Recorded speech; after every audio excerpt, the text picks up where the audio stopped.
सीमा ma'am NCP की spokes person है। Ma'am किसी परिचय की मोहताज नहीं है, आप सब इनको जानते हैं, तो मैम से रिक्वेस्ट है कि अपने विचार रखें। धन्यवाद। आज के इस आंदोलन की अगुवाई करती हुई माननीय कविता जी, यहाँ पर बैठे हुए सभी सम्मानित मिनिस्टर्स और विभिन्न पार्टियों के प्रतिनिधि यहाँ बैठे हुए हैं, और देश के कोने कोने से आई हुई हज़ारों महिलाएं यहाँ पर बैठी हुई हैं। आप सबका मैं तहे दिल से स्वागत करती हूँ और बधाई देना चाहूँगी कविता जी को, जिन्होंने कि आज एक ऐसे मुद्दे को उठाया है जो कि आज हम सब के दिल के पास है, और बहुत कोशिश करी है हमने सालों से, पर आज भी बड़े दुर्भाग्य की बात है कि जो एक चीज़ 1996 में शुरू हुई, आज हम 2023 में इस मंच से खड़े होके उसकी मांग कर रहे हैं। तो इससे बड़ा दुर्भाग्य मेरे ख्याल से इस देश के लिए कुछ हो नहीं सकता। और कविता जी ने आज देश की राजधानी दिल्ली में आकर इस ऐतिहासिक जंतर मंतर से आवाज़ उठाई है, तो मैं सोचती हूँ कि जो संसद हमारे से मेरे ख्याल से 1 किलोमीटर की दूरी पर है, ये आवाज़ आज वहाँ तक जाएगी, और अगले जो सत्र आ रहा है उसमें ये बिल रखा जाएगा। देखिए, बहुत ही दुर्भाग्य की बात है कि 1996 में, जैसा कि मेरे पहले भी कई वक्ताओं ने कहा, 1996 में ये जब सर्वप्रथम ये विधेयक लाया गया था, पर उसके बाद देखिए आज 2023 आ गया, कितनी सरकारें आई, कितनी सरकारें गईं। केवल 2010 में जब हमारी यूपीए की रिजीम थी, तब हमारा ये बिल रखा गया और राज्यसभा में पास भी हुआ। उसके बाद लोकसभा में किसी कारणवश नहीं जा पाया, और उसके बाद ये बिल लैप्स हो गया। और आज कितने साल बीत गए हैं इस चीज़ के, और आज भी हम खड़े होकर यहाँ पर आवाज़ उठा रहे हैं विमेंस रिजर्वेशन बिल के लिए। शायद कितने दिनों से हम ये चीज़ सुनते आ रहे हैं, कितने साल बीत गए हैं। और देखिए, जो ये आज हमारी सरकार है, जो बहुत वादे करती हैं, महिला सशक्तिकरण की बात करते हैं, और कई योजनाएं लाते हैं महिलाओं के लिए। आप बड़ी योजनाएं लाए हैं, उज्ज्वला योजना लाए, आपने हमें सिलेंडर दिए, आपने हमें टॉयलेट्स दिए, आपने हमें पंचायत लेवल तक आपने हमें रिजर्वेशन भी दिया। पर जब आप बात आती है एक पॉलिसी मेकिंग बॉडी की, जब बात आती है कि एक पॉलिटिकल बॉडी की जो डिसीजन ले सकती है, उसमें क्यों आप चुप हो जाते हैं? जब बात आती है लेजिस्लेटिव असेंबली की, जब बात आती है पार्लियामेंट की, तो क्या कारण है कि आप इसके पर कोई विचार नहीं करते? इतने सालों से आप हैं, 8 साल हो चुके हैं, महिला सशक्तिकरण की बात करते हैं, बेटी बचाओ बेटी पढ़ाओ की बातें करते हैं आप। और आप देखिए, मेरे पहले कितने वक्ताओं ने आपको बताया है कि किस तरह से क्राइम अगेंस्ट वुमेन है, जिसके ऊपर कोई एक्शन नहीं होता। खैर, वो एक अलग चीज़ है। आज हम आए हैं विमेंस रिजर्वेशन बिल के बारे में बात करने के लिए।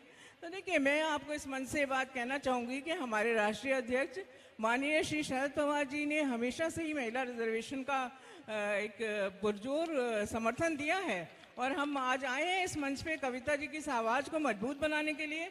विश्वास दिलाते हैं कि हमारी पार्टी और हम उनके साथ तब तक हैं जब तक कि ये बिल नहीं आता। हम हमेशा उनके साथ खड़े हुए हैं। और देखिए, हमारे राष्ट्रीय अध्यक्ष हैं, देखिए मैं कहूँगी कि 1994 में वो महाराष्ट्र के जब चीफ मिनिस्टर थे, उस समय ही वो एक नेशनल पॉलिसी लाए थे वुमेन के लिए, जिसमें कि रिजर्वेशन दिया गया था। 33% reservation was there in the local self government institutions. और उसी समय विधान परिषद में और पंचायत समिति में ये रिजर्वेशन शुरू हुआ।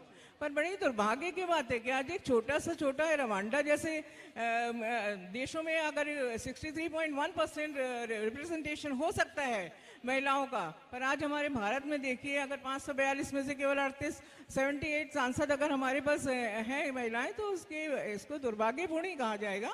और देखिए, अभी हमारे चीफ जस्टिस का भी एक वक्तव्य आया था कि आप अगर जजेस की बात करिए, वहाँ पर भी 34 जज में से केवल 2 महिला जज हैं सुप्रीम कोर्ट में। सो मेरा मतलब से हम लोग ये सिर्फ ये चाहते हैं कि आप ठीक है, आप छोटी छोटी योजनाएं लाते हैं, 500 रुपये आप महिलाओं के खाते में डाल देते हैं, महिला सशक्तिकरण की बात करते हैं, पर क्या महिला ऐसे सशक्त हो जाएगी?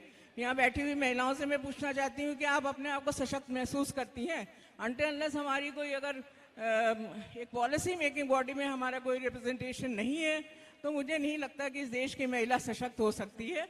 और इसी के लिए हम विमेंस रिजर्वेशन बिल में बहुत बधाई देना चाहती हूँ कविता जी को कि इन्होंने आज इस मुद्दे को यहाँ पर उठाया है। ये मुद्दा हम सब के बहुत करीब है, और मैं पूरे इस मन से विश्वास दिलाती हूँ कि हम हमारी पार्टी आपके साथ हमेशा खड़ी हुई है और हम चाहते हैं, we the women of India, हम महिलाएं इस देश की चाहती हैं कि ये जो बिल है, ये जो कमिंग बजट सेशन आ रहा है 13 मार्च से शुरू है, उसमें रखा जाए और इसको डिस्कशन के लिए रखें और उसको पास करें। सो आप सबका बहुत बहुत धन्यवाद। धन्यवाद। Thank you. Seema ma'am, thanks a lot, बहुत बहुत धन्यवाद आपका। इसी कड़ी में मैं आगे आमंत्रित करना चाहूंगी सुमित जी, जो इंदौर से आए हैं और हमारे प्रोग्राम में सहयोगी हैं। तो प्लीज सुमित जी स्टेज पे आएं और अपने वक्तव्य को रखें। धन्यवाद। सर्वप्रथम तो चोड़ी वाले मजबूत कंधों को मेरा नमन, कविता दीदी आपको मेरा नमन, और मेरे माता पिता को चरण स्पर्श। ये मैंने माता पिता क्यों कहा? क्योंकि मेरा खुद का सृजन माता पिता के बिना नहीं हो सकता। इस विधाता ने सृष्टि को बनाने के लिए भी दो लोगों की उत्पत्ति का बात रखी है। सृष्टि में भी सृष्टि का गठन और सृष्टि का निर्माण भी दो लोगों से हो सकता है, तो फिर देश का निर्माण किसी एक से कैसे हो सकता है? देश का निर्माण भी दो लोगों से ही होगा। देश के निर्माण के लिए भी माता और पिता दोनों की आवश्यकता होगी। हमें पुरुष की भी आवश्यकता है, उतनी आवश्यकता महिलाओं की है। और मैं एक बात काफी देर से मंच से सुन रहा हूं कि महिलाओं को भी आरक्षण चाहिए। मैं काफी देर से बात सुन रहा हूं कि महिलाओं को भी आरक्षण चाहिए। मेरा आप सबसे कहना है, इसमें से भी हटा दीजिए। यह आपका अधिकार है और उनका दायित्व है जिन्हें देना है। महिलाओं को भी आरक्षण नहीं चाहिए, महिलाओं को आरक्षण चाहिए ही चाहिए, और यह आपका अधिकार है और देने वालों का दायित्व है कि उन्हें देना ही पड़ेगा। तो यह अधिकार है आपका, इसे पुरजोर मांगे, हम आपके साथ हैं। और सृष्टि का निर्माण भी किसी एक व्यक्ति से नहीं हो सकता, तो एक सशस्त्र देश का निर्माण किसी एक व्यक्ति से नहीं हो सकता। महिलाओं की आवश्यकता बहुत ज्यादा है, उन्हें समझने के लिए भी और आगे निर्माण के लिए भी। तो मैं धन्यवाद देना चाहूंगा कविता दीदी का फिर से। Thank you very much. Thank you Sumit Mishra ji. अभी मैं आगे बुलाना चाहूंगी अमर चौधरी जी को, जो गाजियाबाद से है, इस महिला आरक्षण पर अपने 2 विचार रखेंगे। बहुत बहुत शुक्रिया जी। आदरणीय कविता जी को प्रणाम करता हूं, मंच को प्रणाम करता हूं, तमाम साथियों को प्रणाम करता हूं, और 3 मिनट ही बोलने वाला हूं। कैसे हैं आप लोग?